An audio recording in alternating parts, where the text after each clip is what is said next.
What up, everybody? I'm out of practice. We missed a week, so forget how to do these intros. But I'm Mace Diamonds, Cardinal Chasen over here. Um, Dude, happy birthday. Let's start there. Happy freaking birthday. 25. Happy birthday. We've been talking about this for months on the pod, I feel like. It's here. it's How do you finally feel? here. I'm 25 years old, Chase. Getting old, man. One day, that'll be everybody. Actually, I assume most of the people that watch this are older than that. So, but yeah, dude, I feel like I'm finally like part of like the adult club. Like before, like when I was 24, bro, I was like my early 20s. Now I'm in my mid 20s. Amazing. By the way, if you're watching this on YouTube, drop a HBD in the chat. Let's have this comment section say HBD to the guy Mace. So happy birthday, man. I can't wait to hear about what you do later. Thanks, man. Yeah, no, I'm happy to be here. Dude, let's jump right into it. So I know you were in Hawaii for a little bit. First of all, I want to hear about it, and then I also want to know um, how are you with vacations, and like, what do you think is like the optimal way to take a vacation as an entrepreneur? Like, was it good for you, or did you start to like get a little bit antsy after a little bit, where you were just like you wanted to start working, or like how did that go for you? Yeah, let me preface, I've got young kids. I got a 1 year old and a 4 year old. So that was very difficult. Everything from the flight to, nap time to bedtime, etc. But overall, it was a fantastic trip. Got to golf twice, which is twice more than I've golfed in the last six more past months. So I golfed a bucket list course of mine. I played the Plantation course in Kapalua.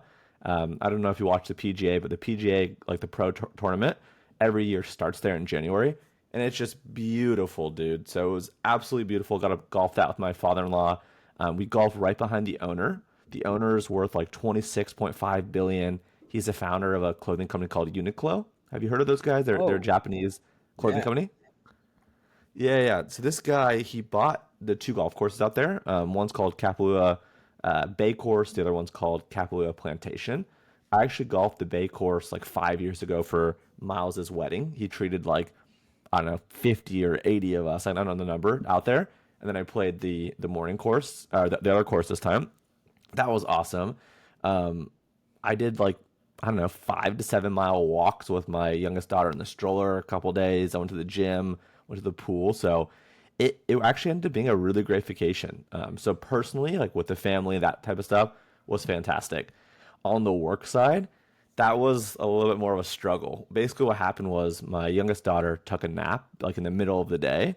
So depending on the day, I got anywhere from like 1 to maybe 2-ish, 2.5 hours of work done.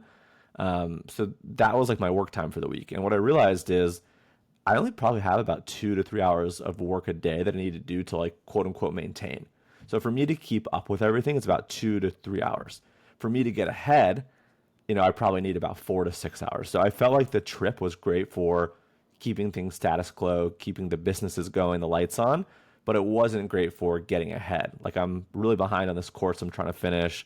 I've got a pile of emails that are I need to respond to kind of in due time. So overall, really great. Was hard being gone for about a week. It was also really hard. I know you hate PST. Try being 3 hours behind PST. That was really hard. I was trying to post social media posts whenever I could. Sometimes I'd be posting at like 2 or 4 p.m. in the afternoon. And that would be like, 5 o'clock to 7 o'clock PST, which would then be, you know, EST is asleep by now. So that was a challenge. Like being that far behind was hard. Overall, it was great though. That's good, man. Yeah, no, I do you understand the struggles of going back in time, or like the time zones? I get with you being ahead on EST, it's kind of the equivalent of coming to PST. Me being in PST, I feel like the world revolves around us. I don't know whether it does or doesn't. In PST, I don't have any FOMO, but I could imagine. I basically did what you did when you go from Miami to California. I did the same thing from California to Hawaii. So I now get the mindset. I still think PST is great, but I feel you. Yeah, but even when I go forward, like even when I go to Europe, which I have only done a couple times, but when I go to like okay, so it was like 6 hours ahead last summer, and then the summer before that was 7 hours ahead of EST, and so I was 10 hours ahead of you, and that was when we were like working together a little bit, I think Yeah, closer than we do now. We just had more to do, and like communicating with PST was awful. Like it was that's terrible. hard. Like it was like late into the night. Like it'd be like midnight, and I'm having a conversation with someone's end of day. So yeah, I don't know. I think it's just good to have a routine, and I think that's why I'd prefer not to travel when I'm in sort of like a work mode. I don't know if you're in work mode. Are you? I don't know either, brother. It changes by the day. Some days I'm like, I feel really motivated. I'm gonna go crush it. And other days I'm like, oh man, I've got so much family stuff to do, or I've got family in town. I think like spring and summer. I mean, honestly, the whole year's hard. I say spring and summer are hard because the weather's good. You know, kids are out of school for spring break or for summer. You want to enjoy with them. But then in the winter, it's like you have a bunch of family in town for, birthdays, Thanksgiving, Christmas. Christmas, New Year. So I just feel like I haven't really been able to catch my breath. So I need to like really focus and lock in and get back to it. But yeah, Hawaii was cool. Have you done Hawaii? I have never. Um, but I'm thinking about it. It's just the only thing that like kind of scares me about that is the flight. Not scares me, but just like the thing I dread about it the most is like, holy bro, like how long of a flight is that? It's like 16 hours. So from us here, it was like 5 to 6, but for you, Oh, I that's not guess it would bad. be like 8 to 9 That'd because be you're coming from 12. Miami. 12 hours. Or I get yeah, I guess 12. I guess 12. Yeah, because you're 3 hours behind, but it takes what 5 or 6 hours. Yeah, so you're probably looking. That's why so many people on the East Coast don't go to Hawaii. They just go to Europe. Like you just go Yeah. to Spain or Croatia or you know, wherever else, Greece, right? Like Yeah. you guys do that because that's so much easier. Maybe parts of Mexico would be easy for you, kind of get the same vibe as Hawaii. Hmm. Hawaii is hard. I don't think it's really worth a 12-hour flight, to be honest. Oh, okay. Good to know. It's great though. I mean, it's great. Like, I don't know if you saw the room that we had. Like, we were, I don't know, 8, 9 floors up. We were right on the water. We had like a three-bedroom place for our family, Uh-huh. and we ended up having like probably the one of the biggest like balconies I've seen. Like, we had pretty much like 270-degree views almost of the from the balconies. That was like the main balcony, and we had two other balconies off the other rooms. That part was really cool, dude. Just like working out. I felt like I was working like in the ocean, in the sky. Like it was pretty cool. That's sick, dude. Did it Yeah, it was inspire cool. you at all? Like, do views like that really affect you? Or like, does it matter where you work? I loved it. It didn't even feel real. Like it felt so surreal that like we woke up, you see like the most beautiful ocean, and you see like one or two other islands. So I did feel inspired. I wish I had more time to actually work with the inspiration that hit, but it was cool. Yeah. What about you? Are you traveling for your birthday? No. That was like the original plan because like it was supposed to be like a surprise, and all the people who were planning the surprise were like, "Oh, let's go to Lake Tahoe or let's go to Scottsdale." And when I heard about that, I was like, "Oh no, like absolutely not. Like, there's nothing I would, yeah, I don't know." But like a weird thing about me, bro, is like I feel like views. I mean, I don't know. I don't want to say this, but I feel like views used to affect me a lot more than they do now. Like back when I had like a really shitty apartment, like my first ever apartment when I moved out. You remember that where it was like this basement Yeah. unit that sucked. It was a studio, and my view was like I was 4 feet below ground level, and so like if I looked out the window, all I would just see is tall grass. Like it sucked. And then when I would go anywhere with a view, especially like mine, it's a city view. I was like, whoa. And now that I have this view, I feel like there's nowhere I can really go where I'm like just in shock. I feel like I've kind of like numbed myself to that. Do you feel like that ever? Because like you're in a great area, like you kind of get views whenever you want. Are you numb to that Yeah, as I don't. I mean, bro, I don't really leave my house, so I like look at my window and I see like my putting green in the backyard. Like that's cool and all, but like it was really cool to be there and just see like how green everything was and the trees, and we could see the islands, and you could see just I don't know. It was pretty cool, and the golf course that we played was like so insane. Like all the holes had insane views. There's like the history. So I'd say depending on where I am and what the view is, like a city view I don't really care for, but like if you show me like beautiful mountains or oceans and beaches, that's pretty cool. dope, man? Dope. I'm glad you got to take that vacation. I think it's been a minute since Thank you you. like fully got to relax. This next topic is kind of a quick one, but I heard from a little birdie that Tweet Hunter guys hit their earnout. You know how they got bought like 2 years ago? Yeah, yeah. I saw a tweet from one of the founders saying that he was leaving and he was done. It was the last day today.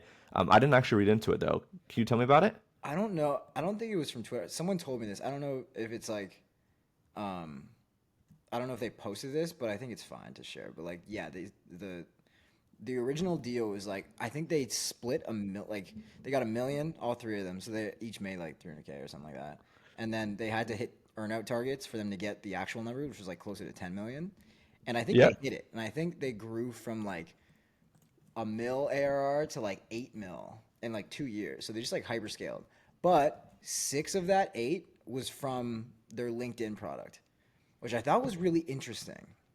And I'm hearing a lot interesting. more about people that are like really like going dry on Twitter and crushing on LinkedIn. Why do you think that is? Like as someone who is, I mean, you're the expert here. I'm curious why LinkedIn is becoming so popular for like B2B, like personal brand growth.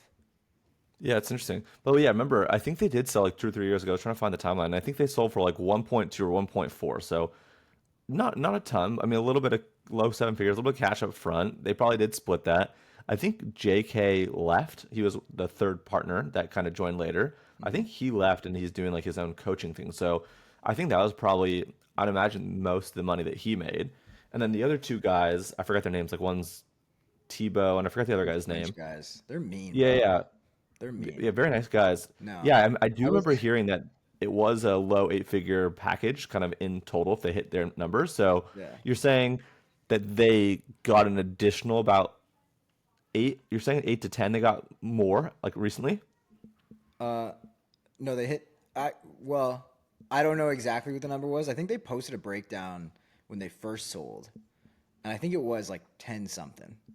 I think you're Um, right. So okay, so let's assume they got another 8 or 9 million, but you're saying that they grew in the past 24-ish months from about a million ARR to 8 million ARR, and yeah, you're saying three-quarters of that, give or take, came from LinkedIn. Wow. yeah. So it's interesting. Tapleo, which is their LinkedIn product, they actually just sponsored. I did a sponsored post from them like 2 days ago.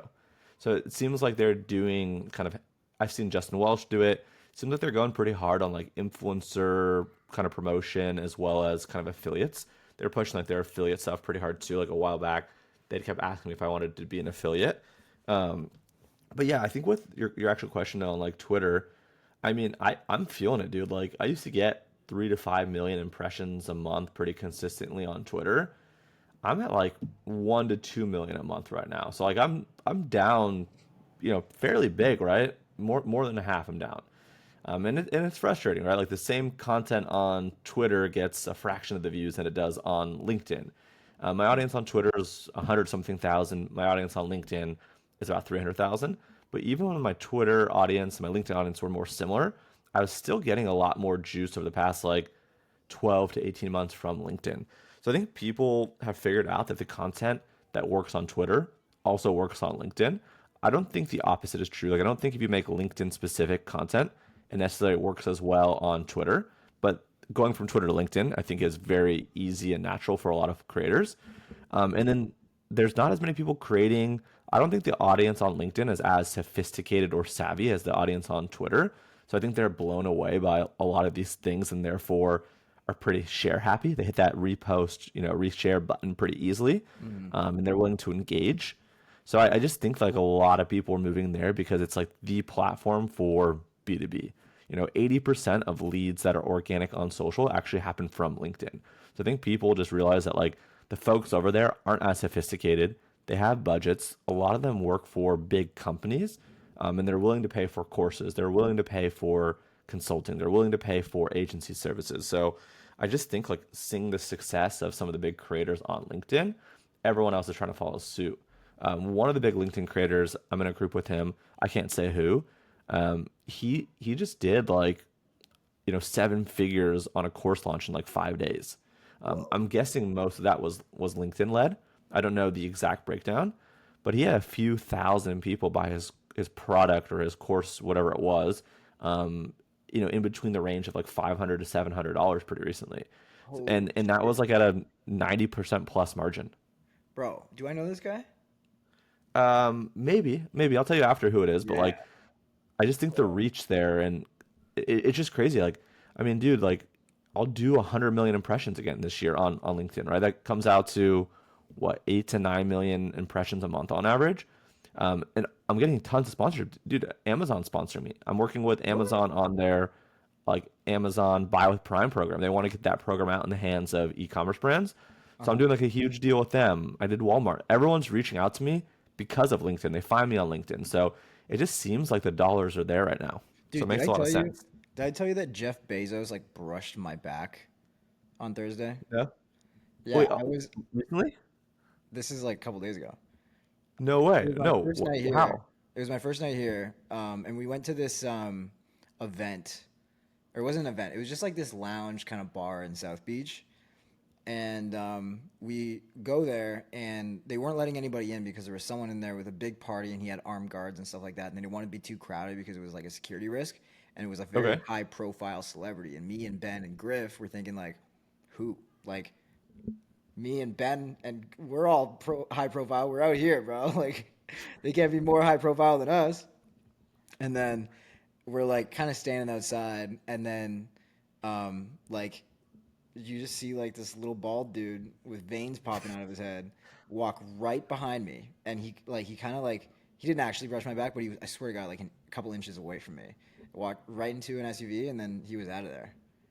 It was Jeff Bezos, Wow. right there. He's like a Miami legend now. Like he moved, I think probably 2 years ago after he like stepped down from Amazon, and now he's kind of chilling, bro. Like he doesn't really have Oh, anything he to lives do. in Miami He lives on Indian or Creek. somewhere in Florida. It's like he is like in the most expensive zip code probably in the country, like top three. It's got to be. It's like Wow. Billionaires Row for Miami. Crazy. Yeah, Um, but I it's so mean, crazy. anyway. Congrats on landing Amazon as a sponsor. That's fucking super cool. Thank you. I mean, that's sick. Wow. That's cool that you ran into him. I've Mhm. seen people, I don't know if they ran into him or Elon or someone, and they've mentioned that they're like kind of cool. Like they're a little bit weird, but they're kind of cool. Oh, I would love to meet Elon. That'd be Yeah, great. that'd be cool. Dude, random. Did you see the Tom Brady roast? Do you see that thing on Netflix? Have you seen that? I didn't watch it, but I saw a clip of Andrew Schultz doing it. You know Andrew Schultz? No, I don't think so. Oh, he's like one of my favorite comedians. Like I saw little clips of it. Yeah. I know he lives out in Florida. I was watching the roast last night. I didn't watch the whole thing. It's like 3 hours. I watched like 30 minutes. It's brutal, but it's super funny. I think he'd be a cool guy to meet. Another like Florida guy. I don't know where he lives. He lives somewhere on an island. Maybe he's neighbors with Bezos. Who knows? He strikes me as like a West Palm, like Jupiter type.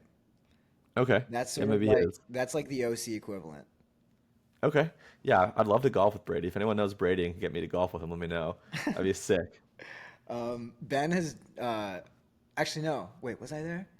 No, I don't know. But I think one time like Ben raced Michael Jordan in traffic. He has like this Really? yellow Ferrari or something like that, and he like lives in the same area as his parents. Damn. That's So sick. maybe we could put in a word there. And you can golf with Jordan. Damn. That'd be insane. That'd be insane. Yeah. That's so cool. Well, what's our third topic?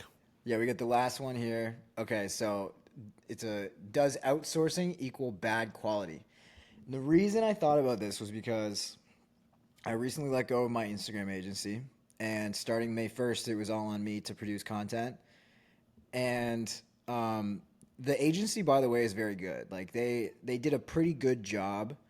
I think they were a little bit expensive for what they were doing, but like in terms of like you know meeting deliverables and doing what they had to do, like they were solid. And since I took over, I feel like I've been so tuned in with like everything. Like now I understand that like not LinkedIn, Instagram is something I have to run every day. Like I have to make a post. I have to like load up stories. Like I've been posting way more stories and sharing way more and trying to think about like how to like get my audience to like me more. I felt very Okay. disconnected with Instagram for a while because I hired someone to post for me, like the agency. I had a setter in there talking to everybody in the DMs, and I would post a couple stories a week, and that was pretty much it. Like I didn't even think of Instagram as like my channel, like it was somebody else's channel. And Interesting. now that I'm not outsourcing it anymore, I feel like it's going to be a way better thing for us to do because I'm involved in it. I'm like, you know, I'm putting my own personal spin on it. Do you think that there are things in your business that you're outsourcing that you probably shouldn't be outsourcing, or like, do you think there's anything that you could do better than like 90% of the people that you could probably hire? Yeah, that's interesting. That's really interesting. And by the way, on that note, did you see the Nick Huber thing? Is that also what inspired this? Did you see like the Nick Um, Huber sweaty startup guy that he bought a majority of that outsourcing company, like that helps you connect with a shepherd? no, I Okay, saw that he made that purchase, but I don't know what that company does, the Shepherd one. they basically help you hire and recruit, I guess, folks in the Philippines, like VAs or other types of roles. Oh yeah, yeah, So yeah. that was kind of top of mind for me. Um, yeah, it's interesting. I actually have someone too that does post on my Instagram. They post like 5 days a week, and I kind of post. They only post to my, I guess, my feed. I'm the one that does like the stories, and I manage like my own Instagram channel. So I kind of like a hybrid approach, and I think for you, right? Um, Instagram growth is going to come from a few things. It's going to come from the stuff that you're doing, the stories that you're posting, the content that you're posting, but also the other part that you were doing with the other agency around shout outs, sponsored things. So I feel like you kind of being the driver and having kind of some people in the passenger seats for some of the negotiating of channel buys or whatever. Who knows? Maybe you actually can do that too. Maybe you want to do that. I feel like that's like a really nice blend of you plus someone else. Um, I have people that now manage like my LinkedIn accounts, like my pages, and that was a really nice thing to outsource. I was doing it for a long time. Sometimes I see posts, I'm like, I probably could have done this better. I probably wouldn't have done that. But just like the peace of mind there that like we are growing and I don't have to do it is kind of nice. So I think it depends on the task. Like for my newsletter, I write two of the three newsletters every week myself, and then you write the third. Like with you, like it doesn't feel like outsourcing. It just feels like it's me, right? Like it feels like because we've been working together and you're so good. With other people I've worked with when I outsource things, I'm like, oh man, this isn't great, or I don't think like if I'm gonna hire someone, it's even worth it to do this at all, right? Like there's certain things I feel about where I'm like, do I even want to pay someone to do this? Like, is this something that needs to happen? So I don't know. I'm kind of somewhere in the middle where there's certain employees that have outsourced things to that are fantastic, but for like the bread winners, kind of the money making things that I feel like I have enough kind of expertise in and I have the time, I want to own because of those reasons. I'm curious to see how long you like the Instagram thing for. I'm curious if you burn out or if you're like, this is the greatest thing and I'm so happy to be doing this 6 months from now. I don't know. I think Instagram, I like it better than TikTok right now. Like it's just Interesting. fun. Like I feel like I'm just more active on it. Like I love posting stories because like it's the people. Okay, so like when you post a reel or a TikTok, you have to try and make content that like people that don't know you are going to care about. Yeah. And sometimes that's hard because you're like, well, like I don't know really what they want to see or hear. Like I don't know what's going to work on these people. And then when you're posting stories, you're posting stuff that you don't really care if other people are going to find it interesting. You find it interesting, and your people also find it interesting. The people already follow you, and that's how you like build a brand. And every time I post a Yeah. story, I'm like, I'm building a brand. I started doing this like little catchphrase thing that people are starting to repeat back to me. Like I keep posting these slides on my story every day that say "rich off writing," Yeah, I've seen that. I like that. and it's kind of catchy. And I've been doing that for like a week now, and all of a sudden it's starting to like become a thing. Like people are starting to like comment that on my posts and stuff, and they're DMing it to me. They're like, "Yo, I'm getting rich off writing. I just signed a client," and it's like cool. Bro, And you I'm should like, do merch. You should do some merch where like you make I the know. merch rich off writing, and the only way you get it is if like you're a loyal fan that engages. Like maybe every day you give it out to like one person, right? They hit your assistant up, or you have your assistant reach out to whoever's like the most engaged of the day or the week. You have your assistant get their address and you ship them a hat or something, and maybe you sign all the hats or something cool. Like I don't know. I feel like you could sell and make money, but I feel like creating really exclusive drops around the rich off writing would be sick. Like hats, Yeah, maybe some sweaters. That'd be dope. Some polos. I think we're gonna do it for like. So we are doing merch, and I have. Well, you know Hannah. She worked for you for a little bit. Yeah, Her yeah, background is in like fashion design. Like that's like her thing. sick. And so she's obviously on my team now, and so her and my assistant are going to team up on this. Like the assistant's gonna do like logistic stuff, Hannah's gonna design everything. They're gonna be sick, like super high quality. And anytime if you're in Inner Circle and you sign your first client, or like your first client with us, like we're gonna send you a shirt, like Rich Off Writing, and we'll do That's hoodies, we'll do dope. I hats, like love that. it'll be cool. Like it'll be like actually not like corny, like dude, like how some of these SaaS companies are like just putting their logo on a Gildan shirt and calling it merch. Like we're gonna make it cool. Dude, you should do like for the inner circle, you should have like an IC limited edition drop that's specifically for those people. And then maybe like a separate kind of line that's a little bit more public for people that engage on social and that are kind of like the super fans or something. I think you could have a lot of fun with this. Bro, you could probably even crush TikTok Shop. I don't know a single thing about it, but I know you're on TikTok and I know there's TikTok Shop. Probably can crush that. That's cool. I'm excited for you. Yeah, thanks, man. But anyway, in general, I think that if your business is based on personal brand, I feel like that's something you shouldn't be outsourcing. I feel like that should be under your control all the time. Like I have my guys doing YouTube and stuff, but I'm scripting those videos. I'm the one coming up with the concepts. Like I'm making my own TikToks. I think like if you are the personal brand that's like bringing the bread in, that should be like all you focus on. Like I don't want to focus on. I don't want to talk to the sales team. I don't really want, like I'll do. I mean, I guess I have to kind of talk to the product team and like deal with like customer service and talk to students and stuff. But like for the most part, all I want to do is just create content and just like build the brand. Yeah, come up with offers and drive traffic to offers, right? Yeah, I that's it, love man. that. Cool. Sick. Well, this is That's a a good wrap. one, man. Um, let's see if we can keep a good streak going. I don't want to miss any more of these. I enjoy this. Likewise. Well, I hope you have a great birthday. And if people have made it this far, drop that HBD in the chat, in the comment section, I guess, not the chat, the comment section. Thanks, man. I appreciate it. All right, everybody. Follow us on whatever socials. We'll see you next week.